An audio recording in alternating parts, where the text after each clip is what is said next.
Hello guys, it's Teenage DC Fan back in another video, and in last week's episode review for The Flash, I actually forgot to mention that it has this brand new intro thing that's going on, and I just have to say I love it. I love what they're doing with that, and they're doing the same thing on Legends of Tomorrow, and hope we get to see that on Batwoman and Supergirl as well. But yeah, I just wanted to mention that in here before I got into the review for this actual episode. But anyway, Iris remains at the center of the Flash's story in the second episode of graphic novel number 2, aka the latter half of season 6. And tonight's silly romantic episode, titled Love is a Battlefield, dove into the ways Iris grew and changed, somewhat off-screen, during the first part of the season, before throwing a major twist at the audience that raises some questions about that growth. Love is a Battlefield picks up immediately where the mid-season premiere left off, with Iris back at McCulloch Technologies, and we see a dazed Iris pull herself up from the ground behind Eva McCulloch's desk. The next thing we know, it's morning and she's making Barry an early Valentine's Day breakfast, and if you've been watching the show, then you know Iris is a terrible cook, so Barry braces himself, and then he actually, tries the pancakes, and to his surprise, the food's actually good. And now I kind of want pancakes. I mean, it's like late at night right now, but I'd still eat pancakes right now. But that's a whole other story. So Barry's super surprised that these are good, and he even starts to say, "When did you learn to cook? These are delicious." So yeah, he saved it right there at the end. But little does Barry know, that's not the only surprise she'll throw at him in the episode. I mean, she does some weird stuff in this episode. So hoping to enjoy Valentine's Day before whatever meta of the week ruins their thing, the couple heads to dinner at a fancy restaurant, while Iris shows off another new skill. Apparently she can speak Italian, and apparently she simply picked up a phrase or two while working on a story. Alas, this is Central City, so it shouldn't come as a surprise to learn that a meta interrupts their dinner, specifically Amunet Black, who we get to see return in this episode. And the last we saw her was in Season 4, actually, where she briefly teamed up with Team Flash, and this time around, it feels as though she returned determined to chew even more scenery than she did last time, and I love it. There's a menacing giddiness in her performance that feels like it was imported from Legends of Tomorrow. Like, it's that kind of silliness, but at the same time, it's villainous. Especially when she threatens to reveal Barry's secret identity if he or any of his super friends try to stop what she has planned, which involves stealing a briefcase from one of the restaurant patrons. So because of Amunet's threat, this is a fairly flashless episode of The Flash. But that's okay, because Iris feels more than up to the task of handling the legwork on this mission, just like the last episode. So first she infiltrates a bar where Amunet used to hang in order to get some information on her whereabouts. And while an anxious Barry stays in the car, things go briefly sideways at the bar, and they came up with a safe word because Barry's in the van just listening to what's going on in there while she's in there actually talking to the people trying to get information. So the code word is banana. So then when he hears a glass bottle break, he's like, banana, banana, banana, banana. Like, he's freaking out there. And then when she gets back in, and she tells him what happened, like, oh yeah, I just took a bottle and smashed it over this dude's head. Like, oh, was that all? Yeah, that, what? So Iris just ignored him over the comms during the whole situation, though, and she gets the info that they need. So, then Barry and Iris end up sneaking into Ivo Technologies Industries, I don't know what it is, but they witness Amunet steal some kind of container. And right as that happens, another familiar face returns, Goldface, who was introduced in season 5. And it turns out he and Amunet used to date, but now they're enemies and are after the same thing. So as the former lovers quarrel, Iris sneakily steals what the bad guys came here to steal. And in the wake of that theft gone bad, a gang war breaks out in Central City, except we never see any of it, so presumably because of budgetary restrictions, which is a bummer. But nevertheless, Iris comes up with a plan to stop it. She wants to hand the device over to Amunet and try to bring this thing down from the inside because she thinks the gang war is really just a personal conflict between Goldface and Amunet.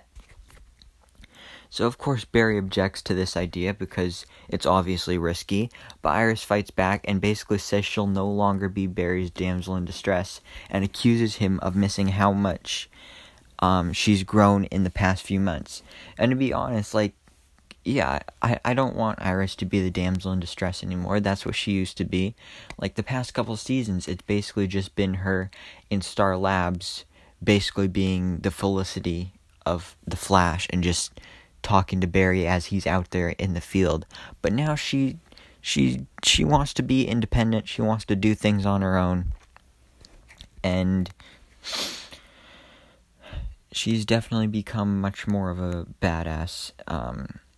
But moreover, their fight was very reminiscent of the one that Oliver and Felicity actually had when Oliver got out of prison in season 7. But ignoring Barry's wishes, Iris makes contact with Amunet, who is collecting all of this tech so she can steal a rare plant that would give her telepathic abilities. Amunet is suspicious of Mrs. Flash, as she calls her, but Iris convinces her to join forces by saying she wants the plant for herself so that she can read Barry's mind and hopefully fix their marriage. And Amunet just gleefully agrees to let her in on the heist. I don't think that's very realistic, but whatever. So, Iris and Amunet break into yet another location to steal the plant. Of course, Goldface shows up, and the two former lovers start bickering once again. But after a heart-to-heart with Joe about he and Iris not connecting, Barry speeds onto the scene to support his wife. Iris tells Barry to burn the plant, which ends up releasing the powerful pollen into the air and allowing Amunet and Goldface to hear each other's true thoughts. But spoiler alert, they still love each other. And look, this entire Amunet and Goldface thing was very unusual and silly for The Flash, but I honestly kind of liked it because the show hasn't really ever tried anything like it before. Like, this is like Legends of Tomorrow level silliness, and I kind of like it here. Like, I don't want it every episode, but every once in a while it's nice to see something like this on The Flash. Now, as I mentioned, Iris told Barry to burn the plant, and I thought it was really cool that what he did was literally all he did, he just, you know, like people make a handgun, like they just point their finger out. He basically just pointed his finger at the plant, and then a bolt of lightning shot out at it and burnt it. And I thought that was really cool. Weird, but still cool. So with the day saved, Barry and Iris return home and share a tender embrace, of course. And as that happens, Iris looks in the mirror, and on the other side of which is the real Iris yelling at Barry that the woman he's kissing isn't the real her. So it seems as though Iris didn't make it out of the mirror and is still trapped, which raises some questions about who this Iris is. Is it Eva McCulloch pretending to be Iris? Is it some part of Iris, like a separate personality or split personality type thing? But I honestly think that because it's a whole mirror thing, that it's like her reflection, because I think it's definitely not Eva McCulloch or any other actual person, because this alternate Iris, she knows things that only Iris would know, you know, like Crisis. She said something about, Barry, you're my lightning rod, or something like that. And those are things that only Iris would know. Well, at least, like, other people like Eva McCulloch wouldn't know. So I think that this is, like, actually Iris. It's just not the Iris, and it's kind of like her reflection. So, but I honestly kind of like this alternate version of Iris. She's very edgy. I like to call her Edgy Iris. And she's basically that badass side of Iris. And I'd like to see more of this going forward in the future of The Flash.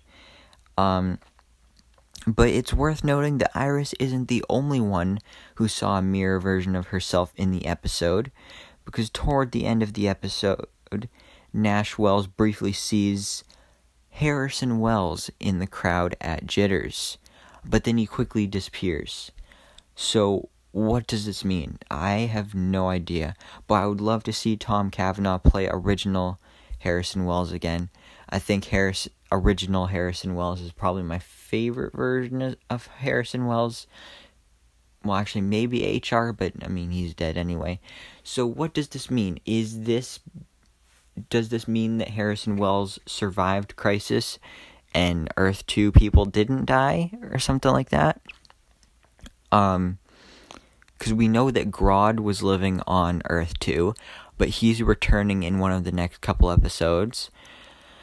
Plus, Gorilla City is on Earth 1 now, or Earth Prime, so maybe Earth 2 merged as well. So that's always possible. But with this Harrison Wells thing, it's also possible that Nash is just being haunted by, Harrison Wells is dead because of Nash Wells, or at least we think so. Because I think the showrunner of The Flash said that in this back half of the season, we would be seeing Nash Wells being haunted by his mistakes and what he had done to cause Crisis and all that stuff. So it is possible that this is just his imagination just haunting him and stuff. But the episode C plot for this episode, which was kind of just filler stuff, was Frost helping Allegra with her relationship woes, and things end up going badly, and Frost starts pitying herself because she feels like she hasn't learned anything about humans in the past few months, but some advice from Nash allows her to help Allegra strike up a friendship with her ex. Other than that, everyone calling Barry's costume a onesie was pretty cool. But that's pretty much everything that happened in this episode. So please let me know your thoughts on this episode down in the comments below. Thank you so much for watching. Please remember to like, comment, and subscribe. And I hope to see you in the next video so I can bestow all my